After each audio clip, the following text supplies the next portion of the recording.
수양대군 역시 훗날 거사를 도모하려면 군사들이 필요하다는 거 잘 알고 있습니다. 그런데 김종서 세력이 압박하는 상황 속에서 대놓고 병사를 모은다? 자칫하면 어떻게 될까요? 영모. 그렇죠. 소문나. 이 고민에 빠진 수양대군 앞에 한명회는 무사들을 모을 방법이 있습니다 하면서 그 방법을 제시합니다. 여기서 조선에는요, 이 병사들의 그 무예 연습을 관장하는 훈련관이라는 기관이 있었습니다. 한명회는 수양대군에게 활쏘기 연습이라는 명분을 대고 그곳에 나가십시오. 그 대신 훈련이 끝난 뒤 무사들에게 술과 안주를 먹이면서 그들과 친분을 형성하십시오. 확실한 방법이네요. 그러니까요. 대단하다. 한명회는요, 거사를 성공시키려면 가장 먼저 무엇이 필요한지 그 우선순위를 잘 알고 있었던 겁니다.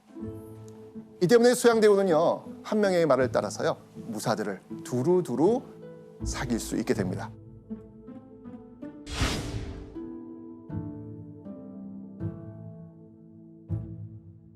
자, 그리고 한명회는요, 여기서 그치지 않고요, 이번 거사에 도움이 되는 인물이 있다면서 한 사람을 추천합니다. 바로 홍달손이라는 인물인데요. 한양도성의 야간 순찰을 담당하는 관직을 맡고 있었습니다. 즉, 한양도성 문을 여닫는데 도움을 줄 수 있는 인물. 그 수, 한명의 수가 보이지 않습니까, 지금? 굉장히 중요한 거거든요, 이게. 거사 과정에서 도성 출입을 통제함으로써 혹시라도 있을 수 있는 상대편의 움직임을 차단하려고 했던 겁니다. 그리고 시간은 흘러 마침내 수양대군은 드디어 거사를 치르기 위해 길을 나섭니다. 그런데 이날은요, 홍달손이 도성 순찰을 감독하는 날이었습니다. 이때 그 수양대군이 가는 곳 어디였을까요? 김종서 있는 곳. 그래요? 김종서를 먼저 이렇게 했구나. 그래야지 밑에 사람들을. 하니까. 그렇죠. 바로 이번 거사의 최대 목표, 김종서의 집이었습니다. 1453년 10월 10일, 운명의 그날.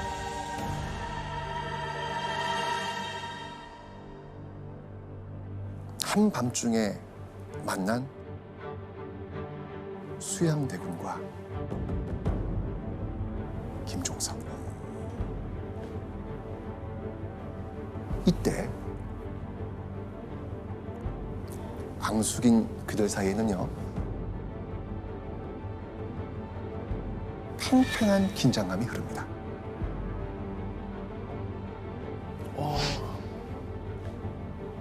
그때 김종서가 먼저 어색한 침묵을 깨고 수양대군에게 방으로 드시지요.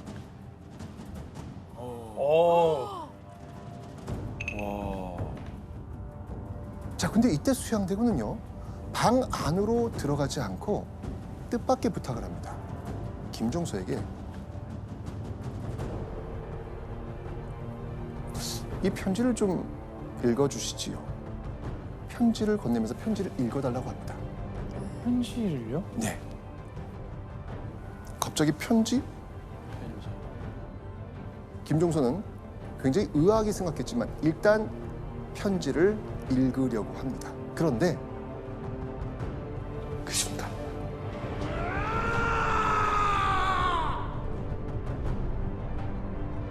갑자기 퍽 하는 소리와 함께 김종서가 쓰러집니다.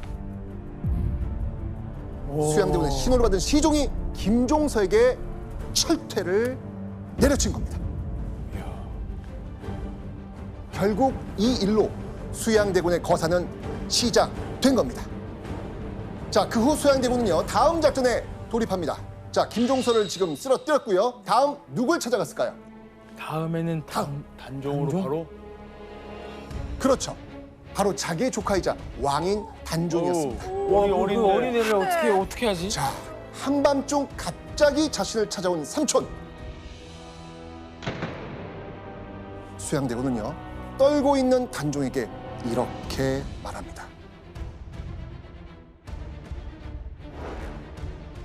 전하, 제가 지금 김종서를 처단하고 오는 길입니다. 갑자기 자신이 가장 믿고 따르는 측근 세력인 김종서를 처단했다? 수양대군은 당황해하는 단종에게 자신이 왜 김종서를 공격했는지 그 이유를 말합니다. 김종서와 안평대군이 작당해서 전하를 죽이려는 역모를 계획하고 있었습니다.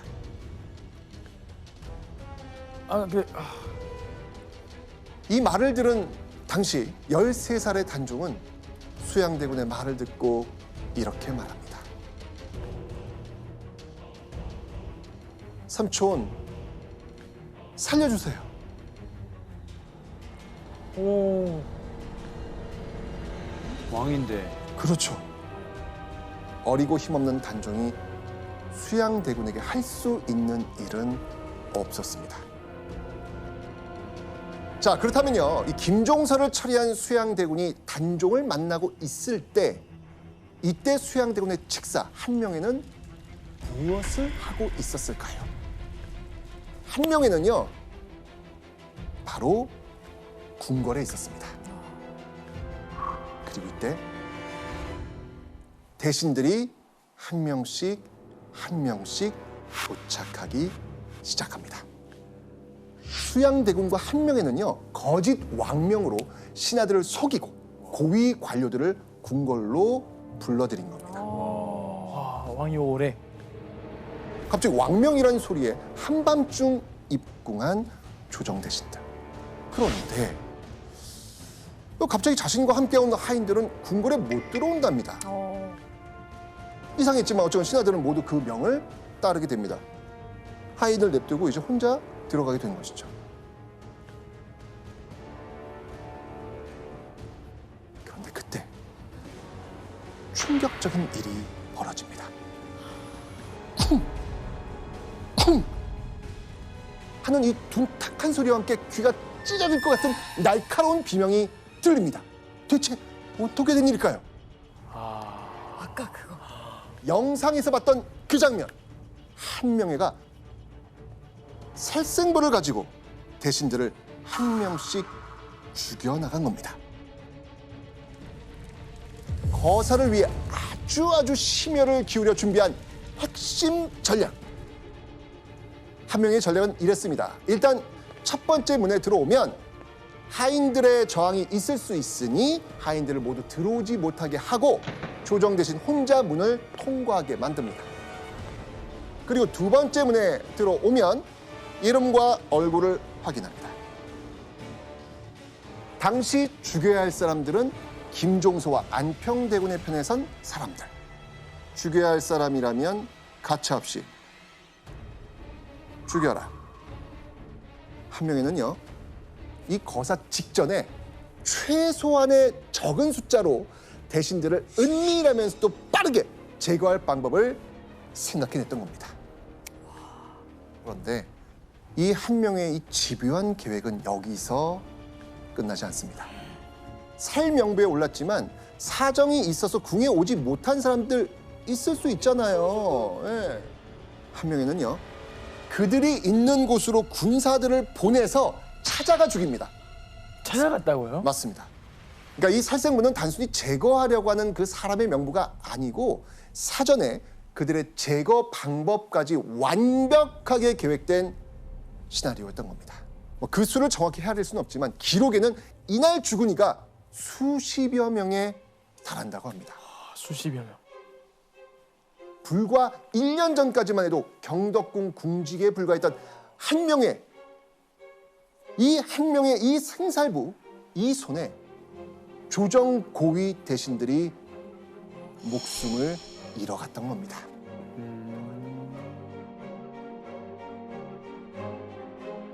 개유정. 이게 그 유명한 개유 정난.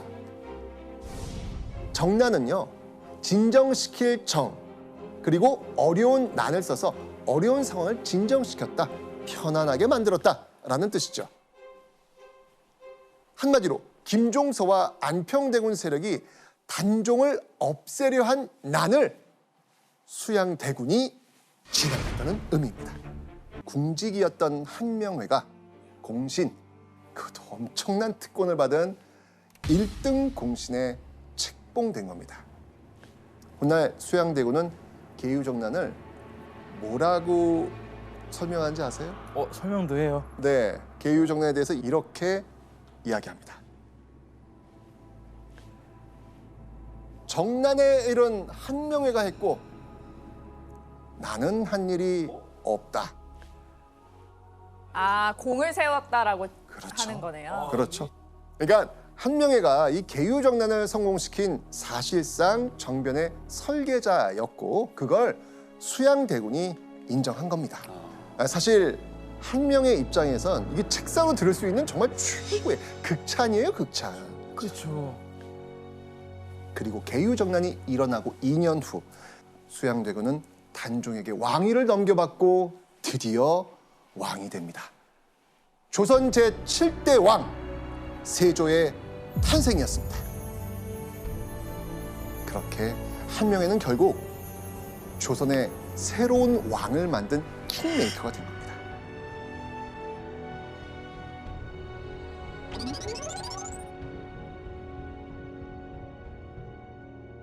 권력을 위해서라면 피도 눈물도 없이 자신의 어린 조카 그 단종의 자리를 차지한 세조.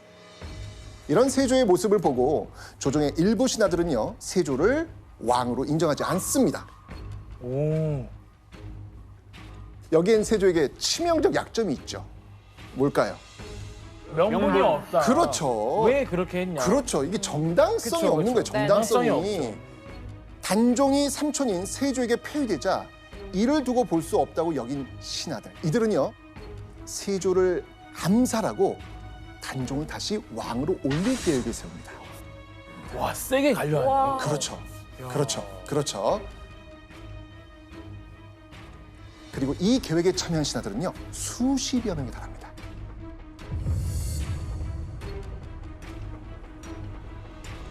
결국 1456년 6월 이들에게 드디어 세조를 없앨 기회가 옵니다. 자, 대체 어떤 일이 있습니까? 세조를 죽일 기회.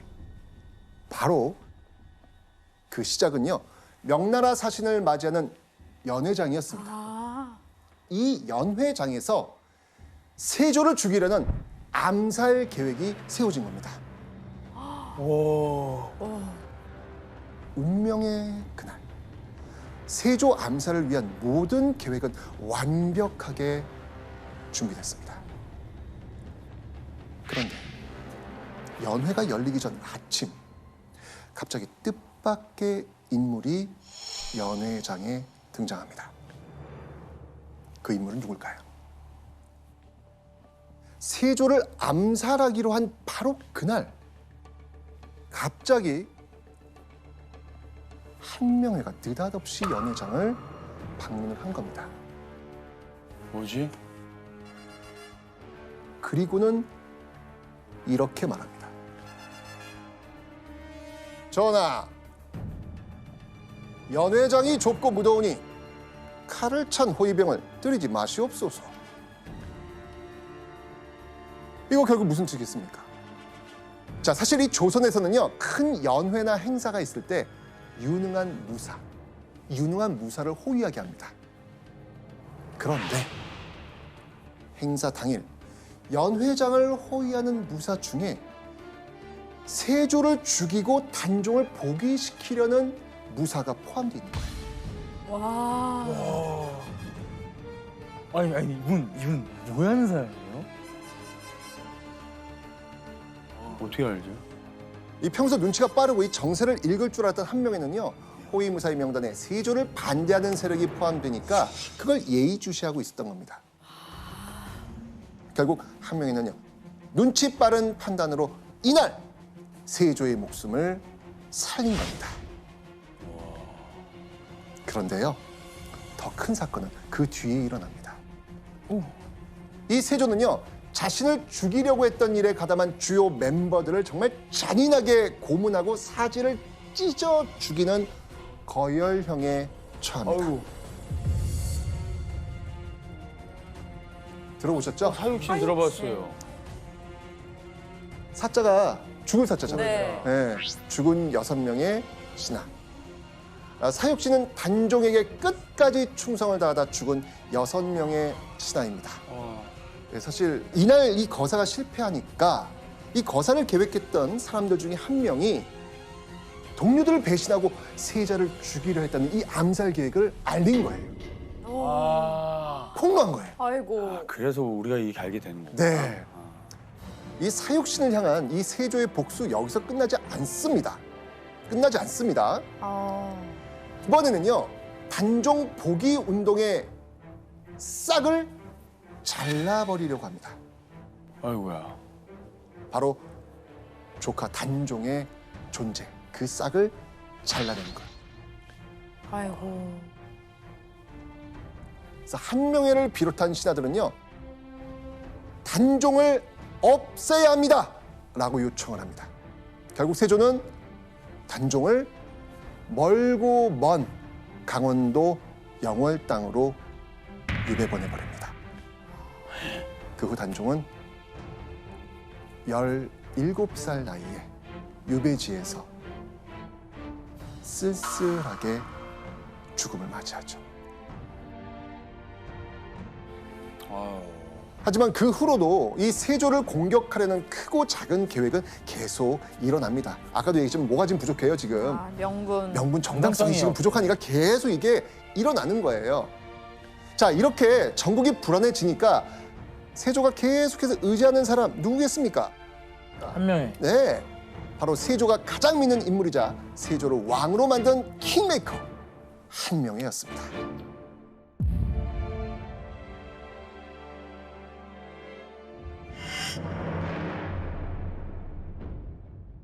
자, 이후 세조는요, 한명회를 도채찰사로 지방에 파견합니다. 오. 그러면서 이 민심 파악과 함께 지방의 군사와 행정에 대한 장악을 확실히 해나가죠. 한마디로 이 세조는 한명회를 통해 지방의 동태를 파악하고 수령들을 통제하면서 반란을 막으려고 했던 겁니다. 이야. 세조의 신임을 얻은 한명회는 이후요, 세조 재위 14년 동안 무려 총 14번에 걸쳐 이 도채찰사로 파견이 됩니다. 아유. 자, 그러면서 이 세조는요, 한명회를 향해 이런 말까지 남겼다고 하죠. 보시죠.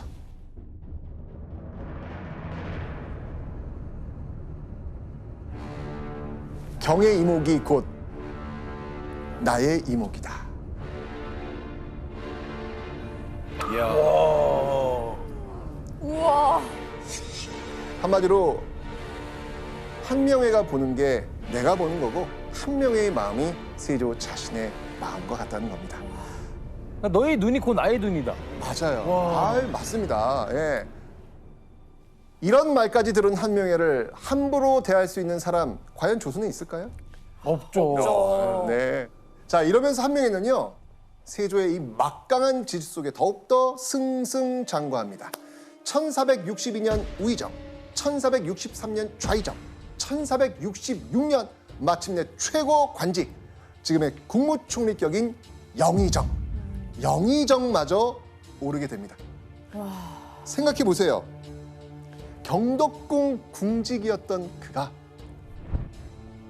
14년 만에 최고 권력에 올라간 겁니다. 한마디로 한명회의 인생 역전 그 자체가 된 거죠. 예, 인생에 맡겼네. 그럼요. 네. 당시에는요, 이런 말도 있었습니다. 천하가 한명회의 손 안에 있다. 와.